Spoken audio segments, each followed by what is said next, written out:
ينتصر في مباراة الملحق على فريق الأخدود 3 مقابل المؤدي لمباراة ربع النهائي. كان رائع من جانب نعم الفريق الحزماوي. درويش محمد يلعب التمريرة، هنا اللقطة لإدريس والكرة جميلة لكن التعدي. نعم جول أوسافيتش يحاول في كرة. شوف عبد الغفور مهاري لعيبي والله ما شاء الله تبارك الله.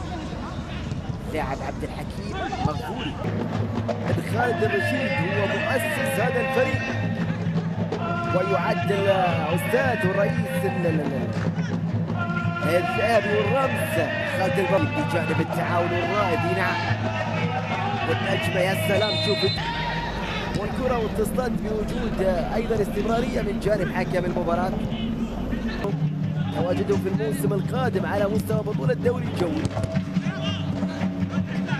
يتقدم بلقطة جميلة. سعدي في كرة يا سلام.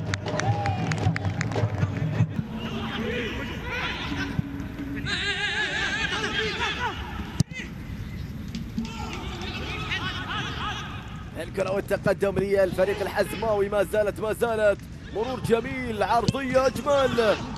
غريب يعني يجب أن يشاهدها مدرب نادي الاتفاق أكثر من مرة. هنا محاولة خطرة من جانب حسان لكن الكرة العرضية تعدي يعني بتغير شكل الفريق.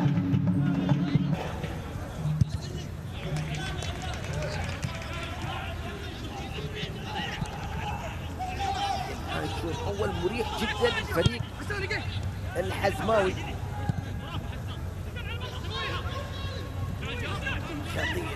دائما تسديد عدت حسان إدريس إذا وضربة ركنية. لعبة خطيرة رأسية تعدى ديانج. وجود قرار في اللقطة الماضية لكن حكم المباراة قريب.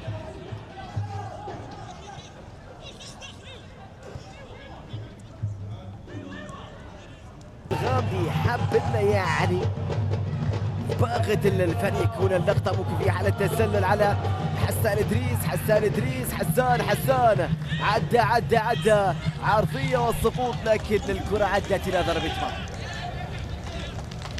لقطة الغامدي زياد كانت خطيرة جدا على المرمى الحزماوي. قوي النخل في الاشتراك. شوف المتحرك دائما حسان إدريس. حسان يلعب التمريرة جميلة. الكرة رايحة الآن ديانج لكن أقرب حارس المرمى. جاسر عتيق ما شاء الله.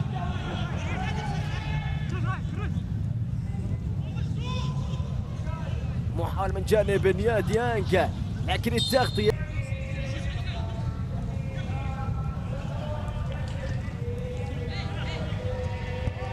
زياد الغامدي والبديل ياسر الشمري. جولو سر لكن التغطية. الرحمن عبد الحكيم عبد الغفور لعيب.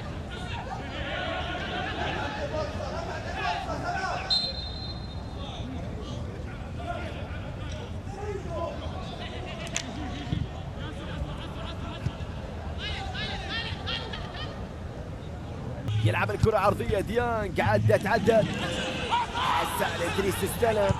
حسان العرضية جميلة والهدف سلطان هوساوي. البديل يسجل أول أهداف هذا اللقاء و7 أهداف الحزم على مستوى مباراتين الذهاب والإياب. يا سلام جميل أنت يا سلطان هوساوي. رأسية الجميلة في الشباك. زعلان بلال الدوا على هاللقطة لكن شوف كرة مين؟ حسان إدريس رجل المباراة الذهاب والإياب بجانب يوسف الشمري. وأيضا شوف العرضية يا سلام لعبة جميلة. رأسية سلطان هوساوي في الشباك. الاتفاق اللي يستعد لإجراء تغيير إذن البديل الثاني في قائمة الفريق الاتفاقي. ردة فعله تلخص لك حال الفريق في في هذا الدور. عرضية في مكان بالراس، تعدي استلام من جانب جاسر، عرضية جاسر عتيق، رأس الشوط الثاني. تغييرات الفريق الاتفاق. الكرة لياسين الرويلي. حسان إدريس يحاول بالمهارة يعدي، حافظ على كورته بشكل ممتاز. جاسر عتيق للأمام، ديانج يخليها إلى سلطان هوساوي.